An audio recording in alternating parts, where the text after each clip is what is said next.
Welcome to another deep dive. Today we're going to take a look at a real-life enigma, a chilling mystery that's captivated the world for decades. And that is El Asesino del Zodiaco. Ooh, yeah. Just imagine the fear gripping Northern California in the late 1960s as this string of seemingly random attacks just terrorized the entire region. It's just crazy. Yeah, 5 confirmed victims. Chilling letters to newspapers, cryptic ciphers. Oh, yeah. Can you crack the code? Let's dive in. Yeah, what's really interesting about this is the psychology of the whole thing. You know, it's not just the violence, but it's that calculated way the Zodiac used those letters and the ciphers to just instill fear and control the narrative. Oh, absolutely. He really wanted to be known. He wanted to be feared. Right. And when he did it, he created this chilling legacy that lasts to this day. He really did. And right from the start, his victims were seemingly chosen totally at random. It just added to the terror of the whole thing. For sure. His first known victims were David Arthur Faraday and Betty Lou Johnson. They were just a young couple on their first date heading to a Christmas concert. Wow. And their lives were tragically cut short on Lake Herman Road. That's awful. What stands out to you about this first attack? Well, brutality, for what, Betty was shot 5 times in the back. Oh, wow. And that's just, she was trying to run away. Oh, God. This wasn't just about, silencing his victims. Right. There was this element of cruelty. Oh, yeah. Like enjoying their fear. Oh, that's terrifying. Yeah, and then just a few months later, we have another couple. Michael McGough and Darlene Farron attacked at a golf course parking lot. Right. Darlene died, but Michael survived. Oh, wow. To tell the tale. To tell this terrifying tale. Yeah. And it was after this attack that the letters started writing. Exactly. He actually called the Vallejo police. Oh, wow. Claiming responsibility for both attacks. I can't even imagine. Can you imagine the audacity to commit these horrific acts and then just announce them to the world? Yeah, it really shows that level of narcissism. Oh, for sure. This need for recognition. Absolutely. He wasn't content with just the violence, he craved that notoriety, the infamy. Absolutely. And his letters just fueled it. They were filled with threats and boasts, which just amplified the fear. Yeah, he even signed them with that chilling symbol, the circle, with a cross through Yes. it. That became like the calling card of the Zodiac. Absolutely. This visual reminder of all the terror that he inflicted. Yeah, and then there's the attack on Brian Hartnell and Cecilia Shepard at Lake Berryessa. All right. They were just enjoying a picnic when a hooded figure just walks up to them. Oh, gosh. And claims to be an escaped convict. Oh, wow. And he ties them up and then stabs them both repeatedly. Oh, my gosh. Cecilia died from her injuries. Oh, that's awful. But Brian survived and was able to provide a chilling description of the attacker. It's like something out of a horror movie. Yeah. You're out in broad daylight, enjoying a beautiful day, and suddenly your life's turned upside down by this masked figure. It could happen to anyone. The randomness of it all must have made everyone feel like they were a potential target. Oh, absolutely. And it wasn't just the attacks themselves. It was the constant threat of more to come. Right. He was playing this cat and mouse game. Yes. With the public, with law enforcement. Absolutely. And then just weeks after Lake Berryessa, he struck again this time. His victim was Paul Stein, a San Francisco taxi driver. Right. Shot in the head at point-blank range. Wow.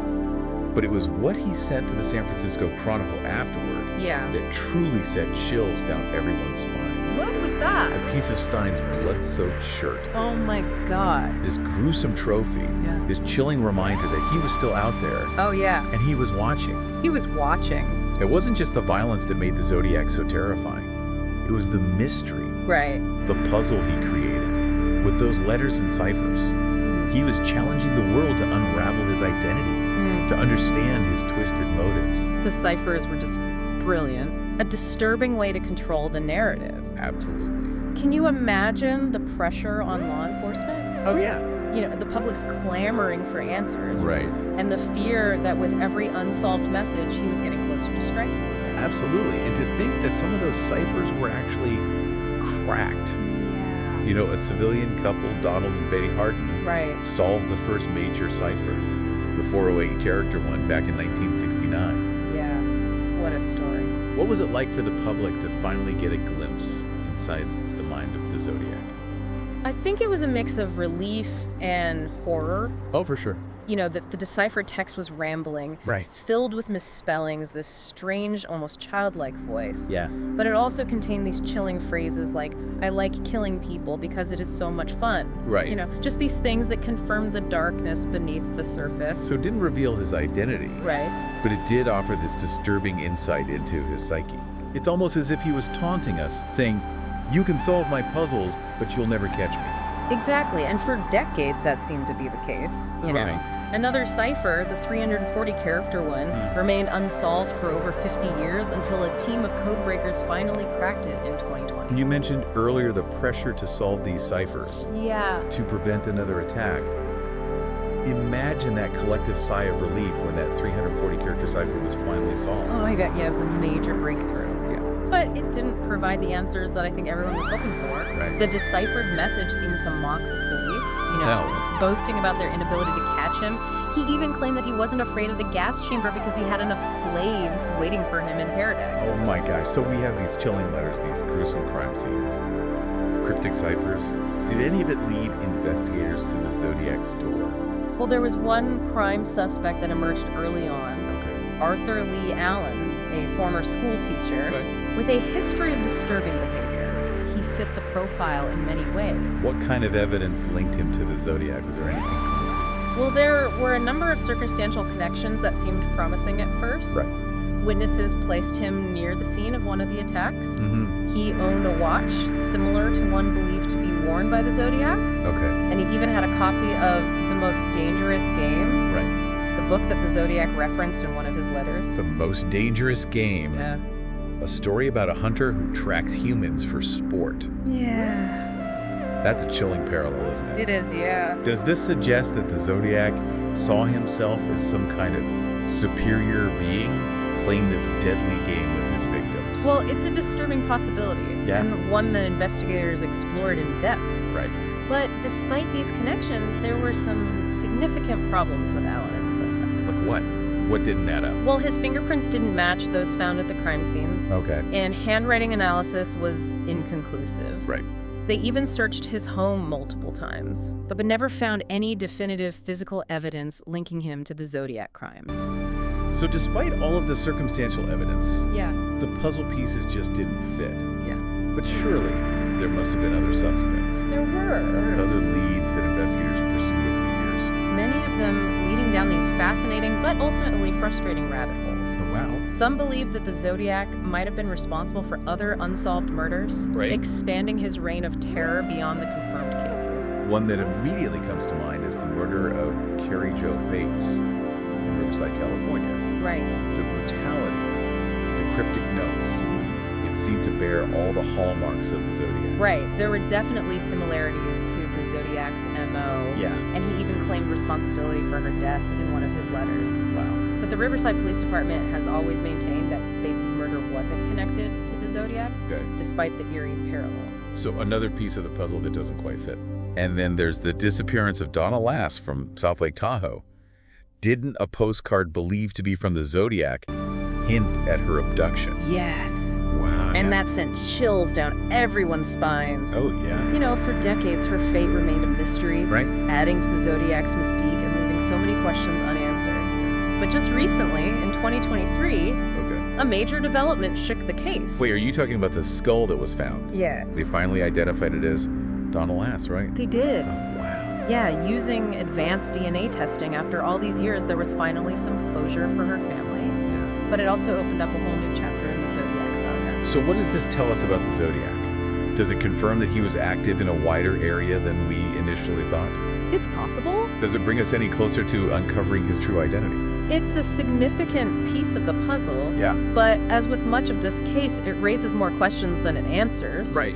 You know, the circumstances surrounding Donna Lass's death are still shrouded in mystery. Mm-hmm. And a direct link to the Zodiac remains unproven. It's like he's taunting us from beyond the grave. Yeah. Leaving these breadcrumbs, these tantalizing clues, but never revealing the full picture. Exactly. And it's not just Donna Lass.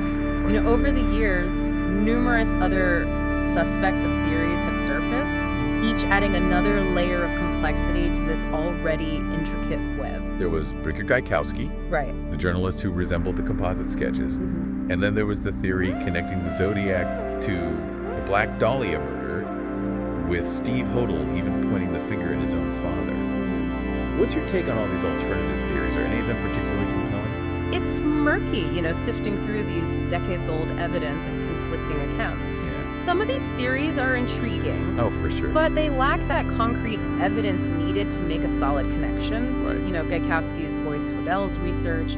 They're pieces of a puzzle that might belong to different pictures. So we're left with this chilling reality. A killer who vanished into thin air, leaving this trail of terror and unanswered questions. And yet the search for answers continues even today. Right. Why do you think this case, out of all the unsolved crimes out there, continues to grip our imagination so tightly? I think it's the mystery. Yeah. The unsolved puzzle, the ciphers, the taunting letters, Yeah. The Zodiac deliberately crafted this image, to both terrify and fascinate. And he did it. He did. We're drawn to the unknown, Yeah. compelled to try and make sense of the senseless. And there's the chilling fact that he was never caught. Right. He could be living a normal life right now. It's true. Or maybe he died peacefully of old age while the families of his victims are still haunted by his actions. Yeah. It's unsettling to think that justice may never be served. It really challenges our fundamental belief in a just world. Absolutely. We want to believe that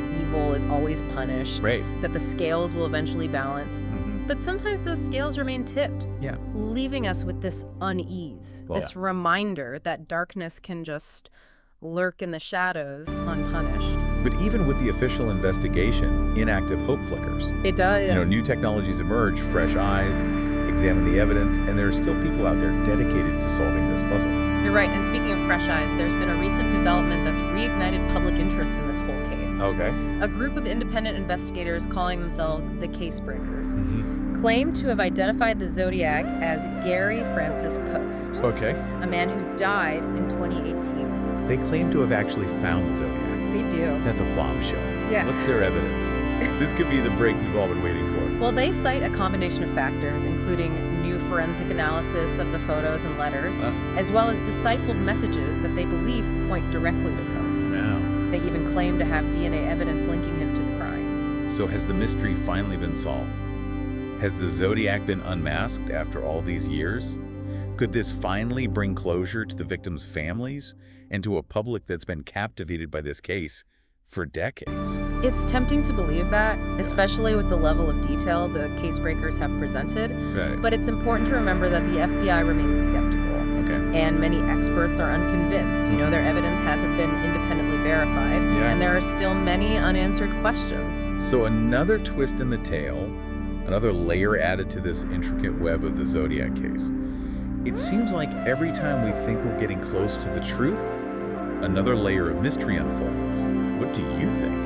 Could Gary Francis Post be the Zodiac? Or is this another dead end in a long line of false leads? We may never know for sure, Yeah. but one thing is certain, the Zodiac Killer's legacy of fear, mystery, and intrigue will continue to captivate and haunt us for generations to come. A chilling thought indeed, this deep dive into the world of the Zodiac has been a journey into the heart of darkness. A reminder that some mysteries may never be fully solved, but the search for truth, the pursuit of justice, the need to understand those are drives that will never die. Stay curious out there, but be careful, you never know what lurks in the shadows.